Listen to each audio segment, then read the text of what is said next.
கல்வாரியின் ஒரு வார்த்தை மன்னிப்பு. கல்வாரி மலையில் ஒரு மனிதன் சிலுவையில் அறையப்பட்டார். அவரை அடித்தார்கள், அவரை அவமதித்தார்கள், அவரை நகைத்தார்கள். ஆனால் அந்த மனிதன் சாதாரண மனிதன் இல்ல. அவர்தான் ஜீசஸ் கிரைஸ்ட். அவருடைய கைகளில் ஆணிகள், அவருடைய கால்களில் ஆணிகள், தலையில் முட்களின் கிரீடம், உடல் முழுவதும் காயங்கள், சுற்றிலும் அவமதிப்பு. அந்த வேதனையின் நடுவில் அவர் ஒரு வார்த்தை சொன்னார். அவர் சொன்னார், பிதாவே, இவர்களை மன்னியும், இவர்கள் செய்கிறதை அறியாதிருக்கிறார்கள். சிலுவையில் இருந்தவர் சாபம் சொல்லவில்லை, கோபம் காட்டவில்லை. அவர் தேர்ந்தெடுத்த வார்த்தை மன்னிப்பு. அவரை காயப்படுத்தியவர்களுக்கே அவர் மன்னிப்பு கேட்டார். அதுதான் சிலுவையின் அன்பு. அதுதான் தேவனுடைய இதயம்.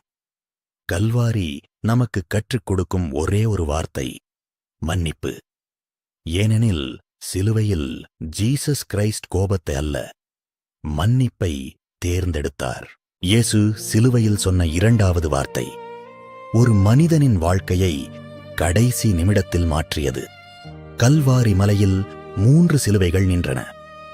நடுவில் இருந்தவர் உலகத்தை இரட்சிக்க வந்த ஜீசஸ் கிரைஸ்ட். அவருடன் 2 கொள்ளைக்காரர்களும் சிலுவையில் அறையப்பட்டிருந்தார்கள். ஒரு கொள்ளைக்காரன் இயேசுவை நிந்தித்தான். நீ தேவனுடைய குமாரன் என்றால் உன்னையும் எங்களையும் காப்பாற்று என்று சொன்னான். ஆனால் மற்றொரு கொள்ளைக்காரன் தன் பாவத்தை உணர்ந்தான்.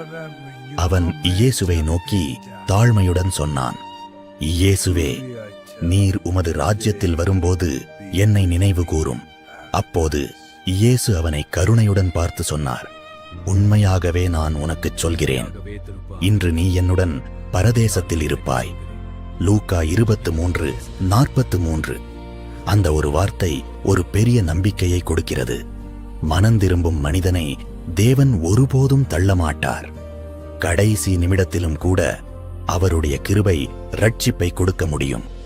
அதனால்தான் சிலுவை இன்னும் நம்பிக்கையின் இடம். சிலுவையின் 3வது வார்த்தை பெண்ணே, இதோ உன் குமாரன், இதோ உன் தாய். இந்த வார்த்தைகளை சிலுவையில் அறையப்பட்டிருந்த ஜீசஸ் கிரைஸ்ட் சொன்னார். அந்த நேரம் அவர் மிகுந்த வேதனையில் இருந்தார். அவரது கைகளிலும் கால்களிலும் ஆணிகள் அடிக்கப்பட்டிருந்தது. முள்ளின் கிரீடம் அவரது தலையில் இருந்தது. இரத்தம் சிந்திக் கொண்டிருந்தது. ஆனால் அந்த வேதனையின் நடுவிலும் அவர் ஒரு விஷயத்தை மறக்கவில்லை. சிலுவையின் கீழே ஒரு தாய் நின்றிருந்தார். அவர்தான் மேரி. தன் மகன் சிலுவையில் வேதனைப்படுவதை அவள் கண்ணீருடன் பார்த்துக் கொண்டிருந்தாள். அவளுடன் ஒரு சீடனும் இருந்தான். அவன்தான் ஜான் தி அப்போஸ்டல். அப்போது ஜீசஸ் கிறிஸ்ட் தன் தாயை பார்த்து சொன்னார், பெண்ணே, இதோ உன் குமாரன். பிறகு தன் சீடனை பார்த்து சொன்னார், இதோ உன் தாய். அதன் அர்த்தம் என்ன தெரியுமா? மரண வேதனையில் இருந்தாலும் தன் தாயை பாதுகாக்க தன் சீடனிடம் ஒப்படைத்தார். சிலுவையின் 3வது வார்த்தை நமக்கு சொல்லும் பாடம் என்ன தெரியுமா? உண்மையான அன்பு வேதனையிலும் மறையாது. அதுதான் ஜீசஸ் கிரைஸ்ட் நமக்கு காட்டிய அன்பு. இயேசு சிலுவையில் சொன்ன 4வது வார்த்தை என்ன தெரியுமா? கல்வாரி மலையில் வேதனையிலும் இரத்தத்திலும் சிலுவையில் தொங்கிக் கொண்டிருந்த ஜீசஸ் கிரைஸ்ட் ஒரு பெரிய சத்தமாக அழைத்தார், ஏலி ஏலி லாமா சபக்தானி. என் தேவனே, என் தேவனே, நீர் என்னை கைவிட்டது ஏன்? இந்த வார்த்தை வெறும் வேதனையின் குரல் மட்டுமல்ல. இது ஏற்கனவே சங்கீதம் 22:1 எழுதப்பட்டிருந்தது. என் தேவனே, என் தேவனே, நீர் என்னை கைவிட்டது ஏன்? என்னை ரட்சிக்காமல் தூரத்தில் நிற்கிறதேன்? உலகத்தின் பாவங்களை தன் மேல் எடுத்துக் கொண்டதால் இயேசு அந்த வேதனையை அனுபவித்தார். நாம் ஒருபோதும் தேவனால் கைவிடப்படாதபடி அவர் அந்த வேதனையை சகித்தார். சிலுவையில் தொங்கிக் கொண்டிருந்த இயேசு ஒரு வார்த்தை சொன்னார், தாகமாயிருக்கிறேன். இந்த ஒரு வார்த்தை ஒரு சாதாரண வார்த்தை அல்ல. அவர் அடிக்கப்பட்டார். முள் கிரீடம் சூட்டப்பட்டது. இரத்தம் சிந்தினார். அந்த வேதனையின் நடுவில் இயேசு சொன்னார், தாகமாயிருக்கிறேன். இது உடலின் தாகம் மட்டுமல்ல. மனிதன் தேவனிடமிருந்து தூரமாகி பாவத்தில் வாழ்ந்தான். அந்த மனிதனை மீண்டும் தேவனிடம் கொண்டுவர இயேசுவின் இருதயத்தில் ஒரு தாகம் இருந்தது. மனிதன் இரட்சிக்கப்பட வேண்டும் என்ற தாகம். அதனால்தான் சிலுவையில் அவர் தாகப்பட்டார். நாம் உயிர் பெற அவர் தாகப்பட்டார். நாம் மன்னிப்பு பெற அவர் தாகப்பட்டார். இன்று கூட இயேசு நம் இருதயத்தை தேடுகிறார். அவர் இன்னும் சொல்லுகிறார் போல, நான் தாகமாயிருக்கிறேன். உன் அன்புக்காக சிலுவையில் அவர் தாகப்பட்டார். நாம் இரட்சிக்கப்படுவதற்காக. இயேசு சிலுவையில் அறையப்பட்ட போது அவர் மனிதர்களுக்காக 7 முக்கியமான வார்த்தைகளை சொன்னார். அதில் 6வது வார்த்தை மிகவும் ஆழமானது.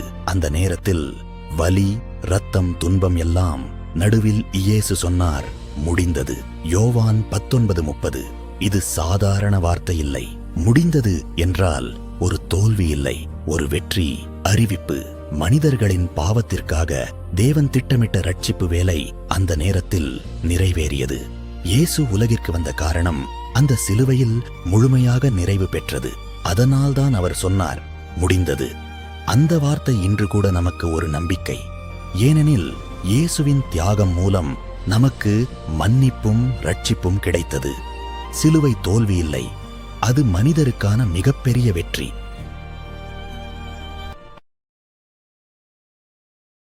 கல்வாரி மலை மேல 3 சிலுவைகள் நிற்கின்றன. அந்த நடுவில் உள்ள சிலுவையில் மனிதர்களுக்காக துன்பப்படுகிறார் ஜீசஸ் கிரைஸ்ட். அவர் ஏற்கனவே பல வார்த்தைகளை சொன்னார், மன்னிப்பை பற்றியும் துயரத்தையும் இரட்சிப்பையும் பற்றியும். இப்போது அவரின் கடைசி வார்த்தை சொல்லப் போகிறது. ஆழ்ந்த வலியிலும் இன்னும் தந்தையிடத்தில் நம்பிக்கையுடன் அவர் உரக்கச் சொன்னார், பிதாவே, என் ஆவியை உமது கைகளில் ஒப்படைக்கிறேன். லூக்கா 23:46. இந்த வார்த்தையில் ஒரு பெரிய உண்மை இருக்கிறது. ஜீசஸ் கிரைஸ்ட் தன் வாழ்க்கையை தந்தையான தேவனிடம் முழுமையாக ஒப்படைத்தார். அவர் மரணம் பயமாக இல்லை, அது தேவனிடம் திரும்பிச் செல்லும் தருணம். இந்த வார்த்தையைச் சொன்ன பிறகு அவர் தன் ஆவியை ஒப்படைத்து சிலுவையில் உயிர்விட்டார். ஆனால் அந்த மரணம் ஒரு முடிவு அல்ல, அது மனிதருக்கான இரட்சிப்பின் கதவை திறந்த தருணம். அதனால் சிலுவையில் நடந்தது தோல்வி அல்ல, அது உலக வரலாற்றின் மிகப்பெரிய வெற்றி. பிதாவே, என் ஆவியை உமது கைகளில் ஒப்படைக்கிறேன்.